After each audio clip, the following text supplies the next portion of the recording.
Welcome to the deep dive. We know you've been looking into the artificial grass market, and, well, it just so happens we've got a really insightful piece here from Cognitive Market Research that dives right into that. Yeah, it's quite timely. So our goal today is pretty straightforward. Let's unpack this report, pull out the key information about this market, Yeah. its current size, where it looks like it's heading, who the major players are, and what's really fueling its growth. Right. Cut through the noise and get to the core insights. Exactly. We want to give you the crucial bits without getting bogged down. So, where do we even begin with this? This scale, maybe? Well, the sheer scale and the projected expansion are pretty striking. The article kicks off stating that back in 2023, the artificial grass market was valued at a hefty USD 77,514.2 million. That was $7 billion. Yeah, sorry, billion. And looking ahead, they anticipate it reaching USD 133,183.82 million by 2032. Wow. Which translates to a compound annual growth rate, that's the CAGR, basically the average yearly growth of 7.0%. 7%. That's pretty significant growth year on year. It really is. That figure alone tells you we're talking about a major, dynamically growing sector. Absolutely. Oh. And it seems like it's more than just people wanting a perfect lawn without, spending all Saturday mowing. Definitely. The report points to a couple of key factors driving this. First, there's clearly more demand for low-maintenance options, both for landscaping and sports solutions. Makes sense. Less work, less water. Yeah, think about it. Less mowing, less watering, more time to actually, enjoy the space. And then, crucially, the technology itself has apparently come a long way. Oh, absolutely. We're not talking about that scratchy, obviously fake stuff from years ago, are we? Hopefully not. Not at all. The article makes a point of defining it artificial grass or synthetic turf and really emphasizes how it's designed now to mimic the look and feel of natural grass much better. But with advantages. Right. Big advantages in terms of durability and just how easy it is to maintain. And the applications, they're pretty broad. Like residential lawns, obviously. Yeah, that's a big part, probably what most people think of. But it's also commercial properties and, really importantly, sports fields and playgrounds. Right, where you need consistency and safety. Exactly. Those are paramount there. And it sounds like these tech improvements are a big reason it's catching on more widely. I think so. The report mentions better fibers, better backing materials, leading to, better looks, longer life? Yeah, better aesthetics, increased lifespan, and even things like improved drainage, which is quite important. Okay. It's these kinds of innovations, plus the obvious benefits like, saving water and cutting upkeep costs, that are really fueling the market. It even mentions environmental benefits. Which seems counterintuitive for plastic grass, but I guess Yeah. compared to watering and pesticide. Exactly. Connect it to broader trends, and it adds up. Water conservation is a huge issue globally, right? So a green space without constant irrigation, that's appealing. Plus, the savings in time and money from not needing intensive lawn care, they add up. And like we said, in sports, it means a consistent surface, rain or shine, maybe even safer. Yeah, engineered for safety. Okay, Yeah. got it. So big growing market, clear drivers. Now, who are the big players? Who's actually making this stuff? Right. The article identifies the top manufacturers as Shaw Industries Group, Target, Dow DuPont, Victoria PLC, and Controlled Products LLC. Those are the leaders, according to this research. That's quite a mix. You've got Shaw and Target, big flooring The name. global players, yeah. Then Dow DuPont, which sounds more like chemicals, material science. Right, a different angle. Victoria PLC, UK-based flooring. Mm. And Controlled Products sounds more specialized. Yeah, U.S.-based, seems very focused on turf. It does raise that question, what strengths does each type bring? Does a chemical giant approach it differently than a flooring specialist? That's a good point. How do they compare them? It wasn't just sales figures, was it? No, thankfully. The article outlines the criteria, which is helpful. They looked at product quality and innovation, like UV resistance, drainage, using non-toxic materials, that sort of thing. Okay, makes sense. Then pricing, obviously, cost effectiveness, but also increasingly sustainability initiatives are a factor. Right, the eco angle again. Yeah, and customer service, support, warranties, installation help, then market presence, distribution networks, and just overall brand reputation, customer reviews. So pretty comprehensive. Yeah. Not just who sells the most. Exactly. It's a holistic view. It recognizes success isn't just the product. It's the whole operation, customer interaction, environmental impact. Gives a much richer picture than just market share. Okay, so let's dig into these top 5 then. First up, Shaw Industries Group, Yeah. long history, founded 1946, based in Georgia. Right, Galton, Georgia, the carpet capital. And there's a subsidiary of Berkshire Hathaway, Warren Buffett's company. That's interesting. Adds a certain weight. Their market share is about 19%. Big slice. They're known as a top global floor manufacturer generally. Yeah. So. Yeah, huge range of products. Their artificial grass side focuses on landscaping and sports fields. And their selling points seem to be durability, low maintenance, and that environmental stewardship angle, using recycled materials, cutting waste. Plus, being in over 80 countries gives them that massive global footprint. Big advantage for distribution, brand recognition. Definitely.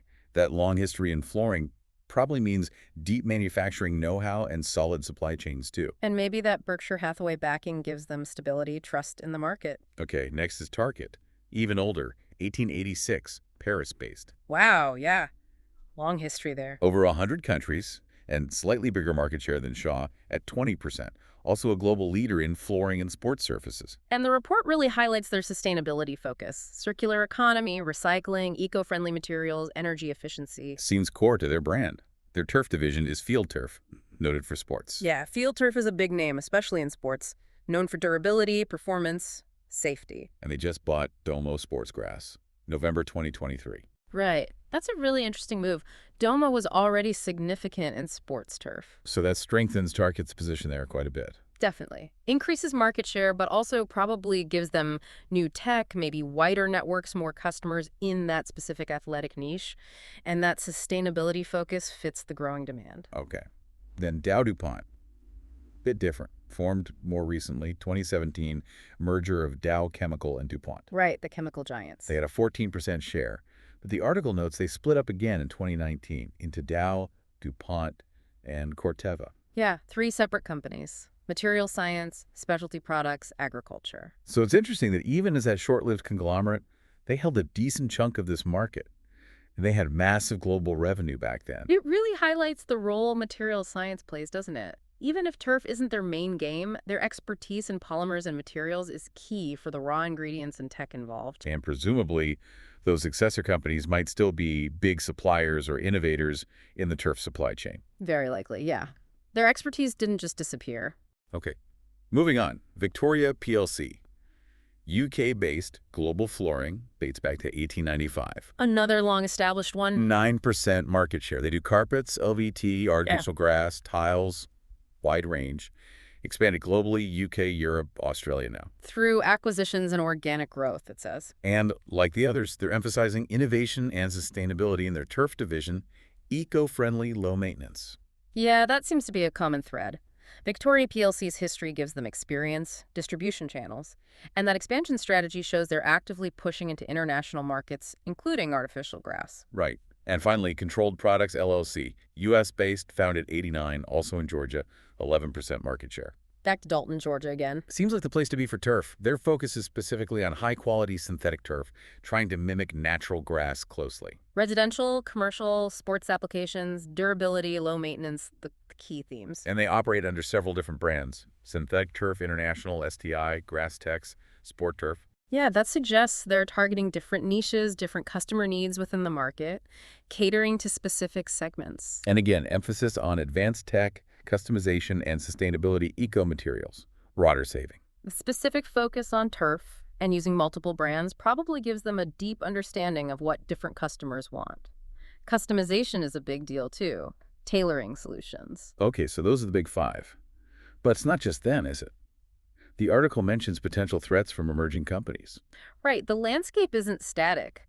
It names companies like Sport Group, Tiger Turf, SIS Pitches, Matrix Turf, and Forever Lawn as ones to watch. What makes them a threat to these established giants? Well, the article suggests they're really good at leveraging some of those key trends we talked about: tech advancements, sustainability, customization. They may be more nimble? Perhaps. They're developing innovative products for all sorts of uses, from homes to pro sports. Their focus might let them adapt faster to what the market wants. Any specific examples mentioned? Yeah, it gives a few. Sport Group is called a global leader in sports and leisure surfaces, known for green turf systems that eco-focus again. Tiger Turf and SIS Pitches are apparently making waves in high-performance sports turf, focusing on durability and player safety. Right. Crucial for And sports. then Matrix Turf and Forever Lawn are gaining ground in residential and commercial, really pushing the low maintenance and aesthetic benefits. So they often have a specific strength or angle. Seems like it. Sport Group's green focus hits that sustainability demand directly. Tiger Turf and SIS and high-performance sports cater to a really demanding niche. By specializing, they can innovate quickly and maybe grab share from the bigger, more diversified players. And the article really seems to stress that focusing on eco-friendly innovations is a key way for these new entrants to get ahead. Absolutely. Sustainability isn't just nice to have anymore, it's often expected.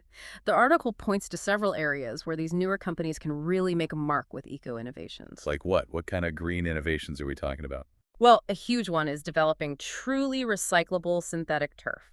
That tackles the whole end-of-life problem. That would be a game changer. Definitely. Another is using non-toxic renewable materials in the first place, safer for everyone and the environment. Okay. Water-efficient designs to better drainage systems to handle water better, and thinking about production using energy-efficient methods, cutting carbon emissions and waste. Right. The whole life cycle. Exactly. And finally, creating turf that needs fewer or no chemical treatments like pesticides or fertilizers. That's a big plus for health and environment. And I guess having proof is important. Certifications to back up these green claims. Crucial, especially for newer companies building trust. Independent verification of environmental benefits gives them a real competitive edge. Stands out from potential greenwashing. Precisely. It differentiates them, shows they're serious, it's tangible proof, and a powerful marketing tool, especially with eco-conscious buyers. Okay, so wrapping this up, it really seems the artificial grass market is booming, driven by that demand for convenience and increasingly sustainable options for landscapes and sports. Yeah, significant growth. We've got the established giants, but there's this real challenge coming from newer, maybe more agile companies focusing hard on innovation, especially eco-friendly stuff. It sets up a really interesting dynamic. The big players have scale, brand recognition, distribution, but the challengers are strong on innovation, sustainability, customization, things buyers care more and more about. It'll be fascinating to watch how that competition plays out. Absolutely. The whole competitive landscape could shift. You know, thinking about all this, it really makes you wonder, doesn't it, how our whole idea of artificial versus natural landscapes might keep evolving, especially with sustainability being so central now and material science moving so fast. That's a great point. What will we expect from our landscapes in, say, 10 years? And what role will our own preferences as consumers play in driving that shift? Definitely something to mull over. Thanks for taking this deep dive with us today.